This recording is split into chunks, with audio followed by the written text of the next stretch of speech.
ए फुलवा, एक बार फिर से सोच लेना। हम सब सोच समझ के ही कह रहे हैं। ये कहाँ भागे जा रही है तू? ये कैसा फैसला कर लिया तूने? तू क्या सोच रही है? वो लोग तेरी आरती उतारेंगे? अरे जीना हराम कर देंगे तोरा। ये सब ठाकुर की चाल है। अरे समझती काहे नहीं ये? मैं फुलवा के फैसले से सहमत हूं।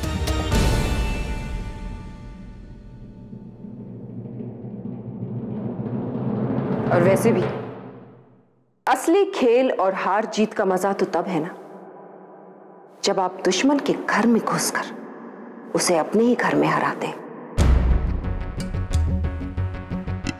मुझे फुलवा के फैसले में गलती नहीं, बहादुरी नजर आती है। बहादुरी और बेवकूफी में फर्क होता है। जिस इंसान ने तेरे प्यार का मजाक उड़ाया, तुझे बीच रास्ते के बेइज्जत किया, तो उससे शादी कैसे कर सकती है?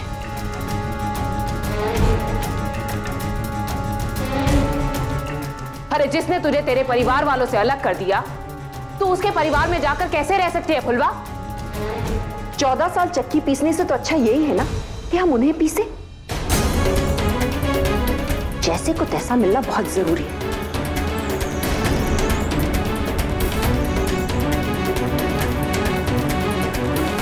हम सबको फुलवा के फैसले का साथ देना चाहिए। साथ देना चाहिए इसकी जिंदगी बर्बाद करने के लिए। और आपके जीवन का क्या? बिरजू काका, मनवा काका, आप लोगों के जीवन का क्या?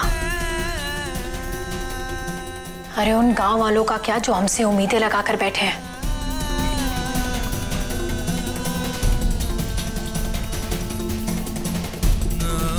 तो हम सबकी चिंता करना छोड़ दे फुलवा। आप हमारी चिंता मत करिए। अरे सोचिए, ये मौका हमें बड़े ठाकुर ने नहीं, खुद देवी मां ने दिया है।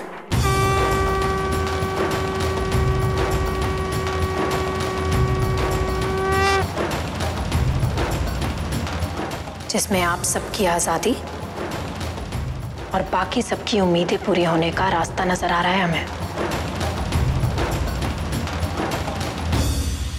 फुलवा, ठाकुर तेरा जीना मुश्किल कर देगा। नहीं, मुश्किल नहीं, उसने तो आसान कर दी हमारी राह। जो काम हम यहां जेल में रहकर नहीं कर सकते, वो हम वहां उसके साथ रहकर उसके घर में घुसकर करेंगे। उसकी आंखों के आगे एक ऐसा खेल खेलेंगे जिसके नियम और कायदे वो खुद भी नहीं जानते।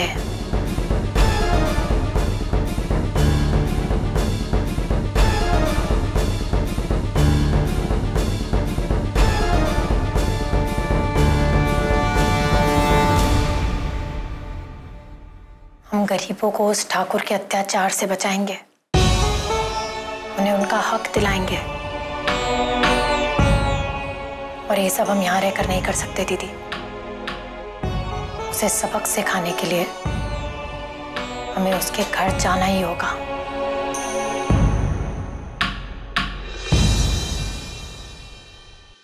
ठाकुर की चाल अब ठाकुर पर ही भारी पड़ेगी। वादा है हमारा।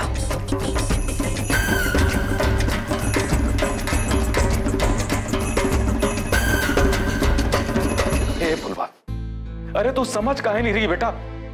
शादी की नींव की पहली ईंट होता है विश्वास, दूसरी ईंट होता है प्यार, और बाकी सब जज्बात। लेकिन ये बातें वो सब ना ही समझते रे।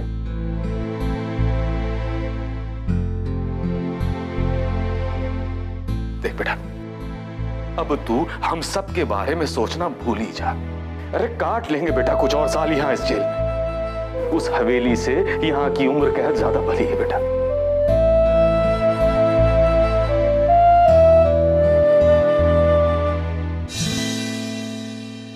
हम फैसला ले चुके हैं काका। बहुत बड़ी हो गई है ना तू फुलवा, इतनी बड़ी कि अब तुझे अपने फैसलों के लिए हमारी रजामंदी की जरूरत ही नहीं।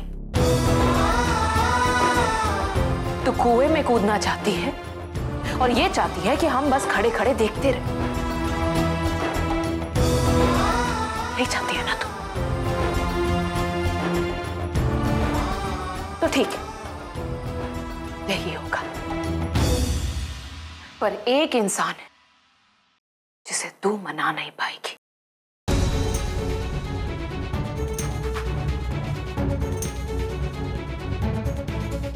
जिस जोश के साथ तूने हमें अपना फैसला सुनाया है ना,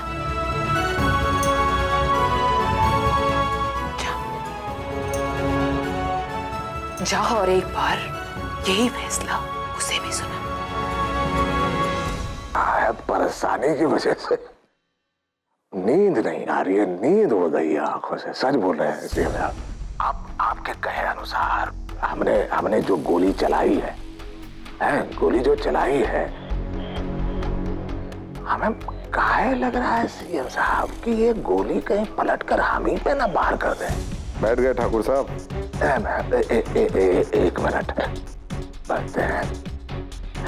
हाँ सीएम आ गए, बैठ गए। अरे हम मंत्री की कुर्सी पर बैठने की बात कर रहे हैं ठाकुर साहब। अरे हम कुछ और ही सोचे। हाँ बोलिए। हार्ड मास का इंसान इस कुर्सी के आगे कुछ नहीं। ठाकुर साहब, आपको चिंता तो उस कुर्सी की होनी चाहिए जिसके लिए आपने इतने बरसों मेहनत की। अरे सीएम महोदय, आप उस ससुरी फुलवा को नहीं जानते। अगर वो हमारे घर की बहू बनेगी ना, कुर्सी की बात छोड़िए, हमें अपने लिए अर्थी बनवानी पड़ेगी। सच बोल रहे हैं। ये फुलवा नाम की आंच जो है ना, हमारे घर को जलाकर राख कर दीजिए। आप देख लीजिएगा। अरे ठाकुर साहब, कल सुबह तक का इंतजार कीजिए, हम सब ठीक कर देंगे। अब आप चैन की नींद सोइए, कल सुबह जज साहब के चैम्बर में मिलते हैं, ठीक है? जी प्रणाम।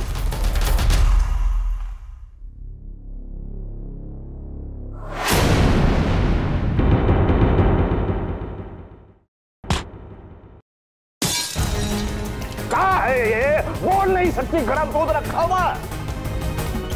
अरे हमारी किस्मत एक तरफ यह परेशानी, दूसरी यह मनुष्यत सामने खड़ी है।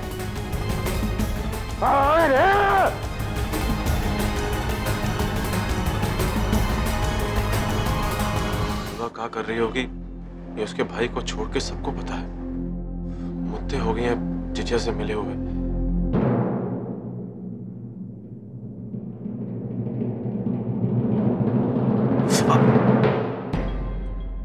माफ कीजिए। कोई बात नहीं, अब तो दर्द सहने की आदत सी हो गई।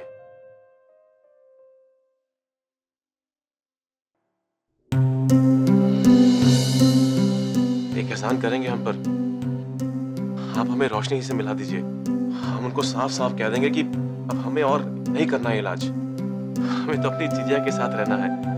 और इसी बहाने हम उनसे ये भी पूछ लेंगे कि आखिर चल क्या रहा है। हमारी जीजा तो हमसे कुछ बताएंगी नहीं, तो सारी बातें चुपचाप अपने अंदर ही रखती हैं। जिस तरह अभी अभी चुपचाप आई और अभी पट्टी बांधने लगी।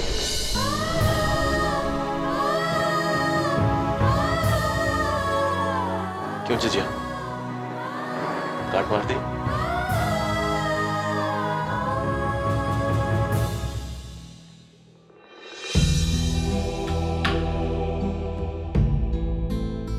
कैसे पता लगा तुझे?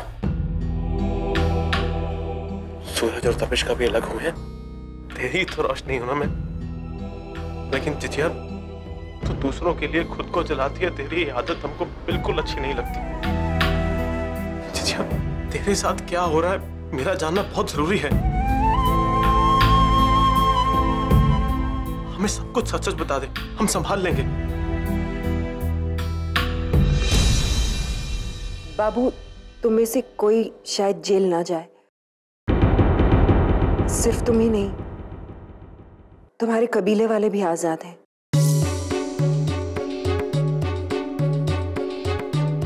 जीजा हमने कुछ समझ में नहीं आ रहा, क्या सच है?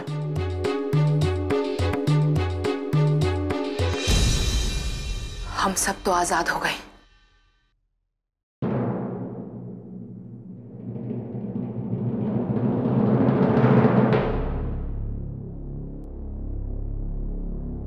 लेकिन किसी एक की आजादी और खुशियों पर पैर रखकर।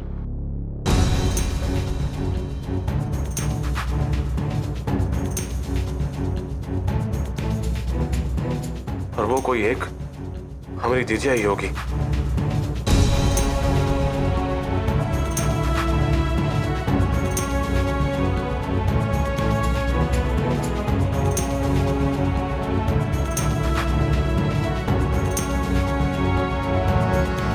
बाबू, हमारी बात सुन। हाँ जीजिया, अरे एसीपी अभय के गोलियों ने हमें इतना जख्म, इतना दर्द नहीं दिया जितना तू अपने दुखों से देती है। जितना हम देख नहीं सकते तू उतना सहती है, और ये गलत है। अपने हिस्से का दुख तू भोग रही है, ठीक है, बिल्कुल ठीक है, लेकिन हम सबके हिस्से का दुख तो अपने ऊपर क्यों लेती है? क्यों?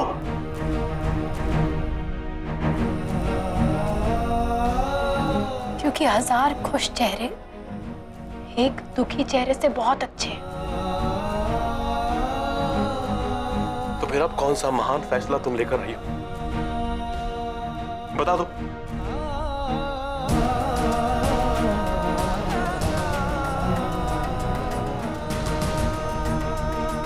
मैं बताती हूँ। फुलवा एसीपी अभय राय सिंह से शादी करने वाली है।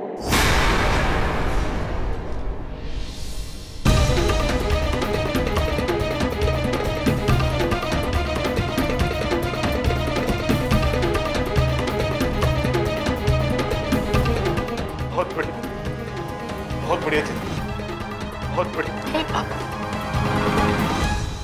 तू हर रोज मरेगी ताकि हम हर रोज जी सके।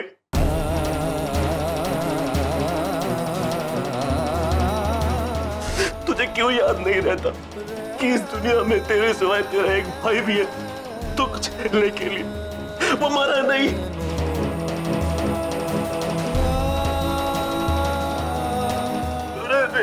ये तो क्यों क्यों? अरे कुछ नहीं भूले हम। वो बात, वो घटना, वो इंसान सब याद है हमें।